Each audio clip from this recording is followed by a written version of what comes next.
Hello and welcome to the Hoover Institute special program called Kaz's Economic Corner, where we discuss and dissect popular economic issues in the U.S. June 28, 2018, House Bill 4640, or better known as a grand bargain, was signed and approved by Governor Baker right behind us. In this piece of legislation, we saw many issues come to fruition, but most importantly, we saw the raise of the minimum wage to $15.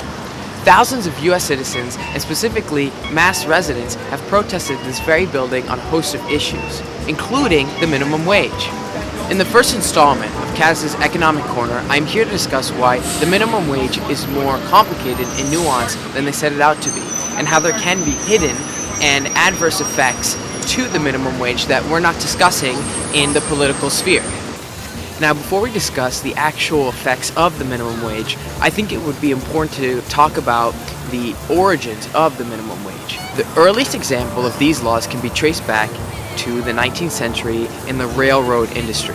When you look at the data, African Americans represented a large percentage of the workers in the locomotive industry, especially as firemen. The Brotherhood of Locomotive Firemen was unable to stop African Americans from taking these jobs, so instead they created a compromise, and that compromise was the minimum wage. African Americans achieved such high rates of employment because they were able to compete with workers in the labor force and take those low-wage jobs or lower-wage jobs. After the creation of this minimum wage, we saw an increase in the wage gap between African Americans and Caucasians, and this was mostly based on racism. Milton Friedman would also say that he's convinced that the minimum wage law is the most anti-African American law in the statute books, in its effect, not its intent. To understand the problem in further detail, we must look at a supply and demand graph of labor, and we can see one right behind us. Now, we get equilibrium price in the equilibrium quantity, and this is all without government intervention. The graph behind me represents real wage unemployment. Now, W1 is the minimum wage, while W0 is the competitive wage in a free market.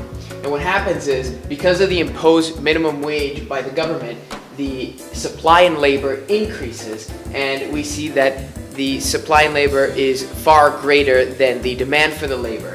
And what happens is, in this triangle here, we can see deadweight losses created, which is economic inefficiency, and then in the top you can see a triangle created by the minimum wage, which is unemployment.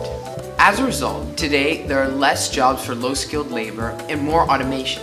I'd like to thank you for tuning in, and I'll leave you with some lasting words from Nobel laureate Milton Friedman. Milton Friedman once said, "The programs that are labeled for the poor, for the needy, almost always have the effects exactly the opposite of those of which their well-intended sponsors intended to have."